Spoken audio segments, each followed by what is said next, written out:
낭독 42일차. 나는 왜 너가 아닌가. 누군가를 안다는 것은 그 사람을 잘 모른다는 것과 동의어일 때가 많다.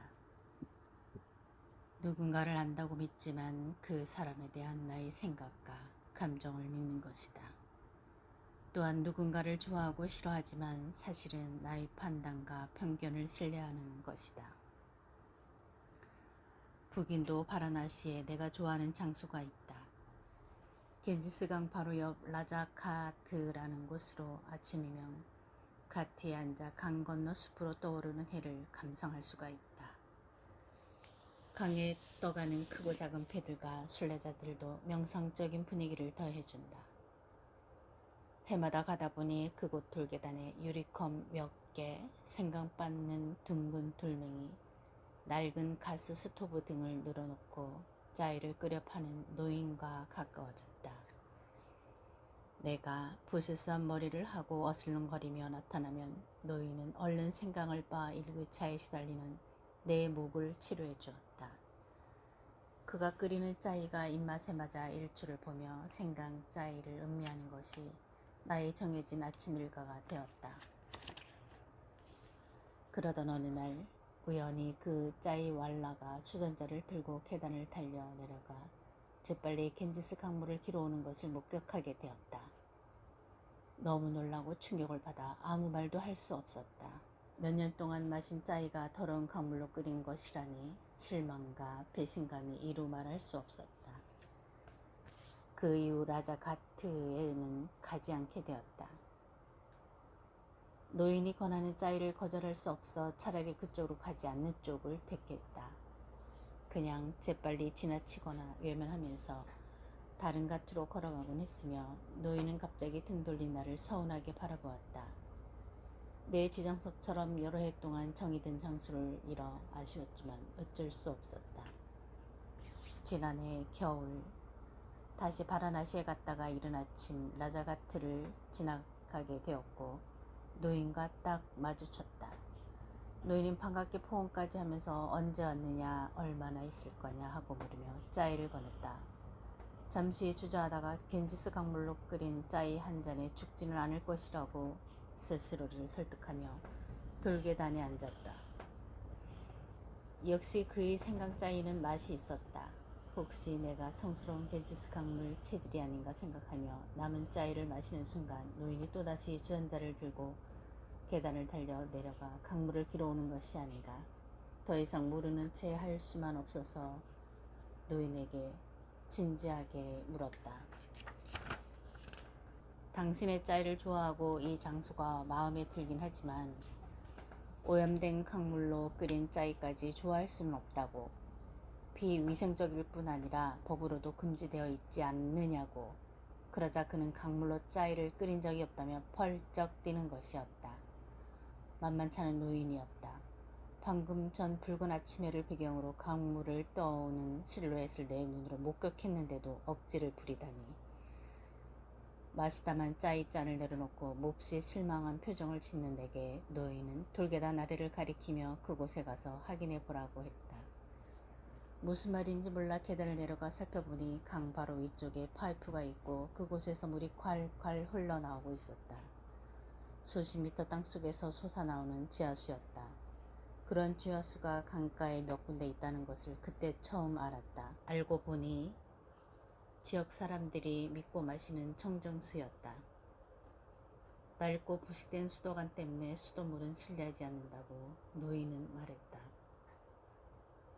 나쁜 물은 짜이 맛을 떨어뜨린다고 미안해서 고개를 들 수 없었다. 겐지스 강변에서 짜이 가게를 하는 다른 사람들에게도 확인해 보았다. 그들 모두 지하수가 좋다는 것을 알고 있었으나 그 물로 짜이를 끓이진 않았다. 강 쪽에서 물을 떠오는 것을 보면 나 같은 외국인이나 외지인들이 강물로 짜이를 끓인다고 오해하기 때문이라고 했다. 실제로 여행 안내 책자에도 강물로 끓인 짜이를 조심하라고 적혀 있다. 누군가를 안다는 것은 얼마만큼 아는 것을 의미할까? 안다처럼 정반대의 말과 같은 의미인 단어가 또 있을까? 가까운 관계라 해도 어떤 사람을 안다고 생각하는 것은 오류에 가깝다. 섣부른 판단으로 우리는 누군가를 잃어간다.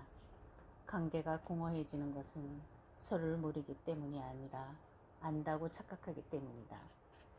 대부분의 경우 상대방이 향하는 방향만 볼 뿐 그가 어떤 지하수를 길어 올리는지 알려고 하지 않는다. 누군가를 안다는 것, 진실한 관계를 맺는다는 것은 자신의 편견을 깨고 그와 함께 계단 끝까지 내려가는 숙제를 안는 일이다. 나의 편협한 지식이 가로막아 상대방을 이해하지 못한 경험은 또 있었다. 바라나시 가트에서 저녁마다 내 주위에 모이는 아이들 중에 머리가 약간 모자란다고 여겨지는 핀투라는 아이가 있었다. 목보라는 뜻의 페투라는 별명으로 더 자주 불리는 남자아이였다. 내가 계단에 앉아 글을 쓰거나 짜이를 마시고 있으면 여행자들에게 파는 엽서와 디아 바구니를 들고 나타나는 아이들 중 한 명이었다. 핀투는 특히 셈에 약했다. 간단한 더하기 빼기조차 못해 돈을 주고받을 때마다 손님을 의심하거나 자신을 의심하거나 둘 중 하나였다. 그래서 하루는 내가 기본적인 계산법을 가르쳐 주기로 마음먹었다. 나는 시장에서 사온 바나나로 예를 들며 물었다. 핀투, 내가 너한테 바나나 한 개를 주고 또 한 개를 주고 다시 한 개를 주면 넌 바나나가 몇 개지? 핀투는 눈을 위로 치켜뜨고 엄지로 다른 손가락 끝을 하나씩 짚으며 숫자를 세더니 자신 있게 말했다. 4개요. 나는 다시 설명했다. 내가 지금 너한테 바나나 하나를 줄 거야. 그런 다음 하나를 더 주고 또다시 하나를 줄 거야. 그럼 너한테 바나나가 전부 몇 개지? 핀투는 다시금 흰자위가 보이도록 눈을 치켜뜨고서 좀 더 신중하게 손가락을 꼽으며 계산을 했다. 그러고는 말했다. 4개요. 나는 달리 어찌할 방법을 알지 못한 채 바나나를 한 개씩 떼어 손에 쥐어주며 말했다. 핀투, 먹을 생각만 하지 말고 잘 들어봐. 내가 너한테 이렇게 바나나 한 개를 줬어. 그리고 또 한 개를 줬어. 그럼 2개를 준 거지. 이제 내가 이렇게 한 개를 더 줬어. 그럼 너한테 있는 바나나가 전부 몇 개지? 핀트는 뭔가 잘못되었다는 걸 감지하고 주눅이 들었다. 이마까지 찌푸리고서 다시 셈을 하더니 자신 없이 말했다. 4개요. 나는 슬며시 화가 났다. 지난 1년 동안 어떻게든 학교를 보내려고 후원을 해왔는데 실망이 컸다. 그런데 내 억양이 강했던 모양이었다. 손에 들린 바나나를 액도틴 하며 큰 소리로 세워주자 핀트는 기가 죽어 약간 울먹였다. 미안한 마음이 들어 어깨를 어루만지며 내가 말했다. 괜찮아. 바나나는 내가 다 가져도 돼. 셈 공부는 다음에 또 하자. 핀트는 소매로 눈물을 닦더니 고개를 숙인 채 바지 주머니에서 바나나 하나를 꺼냈다. 내가 준 3개를 합해 노란 바나나가 4개였다. 우화와 같은 일이 내게도 일어난 것이다. 누군가를 안다는 것은 바닷물을 뚫고 다리 소리를 듣는 것과 같다라고 어느 시인은 썼다. 그런 노력 없이 상대방의 마음을 들여다보지도 않고 내 계산법을 가르치려 드는 것은 병이다.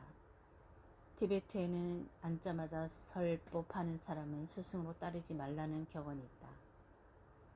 그 사람을 진실로 이해하지 않으면 가르침은 강요에 지나지 않으며 때로는 상처를 주는 일이다. 내가 옳다고 해서 상대방이 틀린 것이 아니다. 당신은 누군가를 꽃 피어나게 할 수 있다. 그러나 그것은 그 사람의 꽃이 피어나도록 돕는 것이지 그 사람에게서 당신의 꽃이 피어나게 함을 의미하지 않는다. 머리가 모자라는 것은 핀투가 아니라 나였다.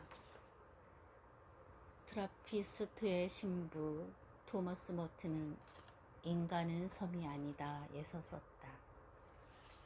인간은 다른 누군가와 소통할 수 없는 그 자신만의 비밀과 고독을 가지고 있기에 독립적인 인간이 되는 것이다. 우리가 누군가를 사랑한다면 그를 독립적인 인간으로 만들어주는 것도 사랑해야 한다. 우리는 종종 사람들과 자신의 영혼을 모두 황폐하게 만든다. 그것은 자신을 중심에 놓고 자기 삶의 방식에서 상대를 판단하기 때문이다.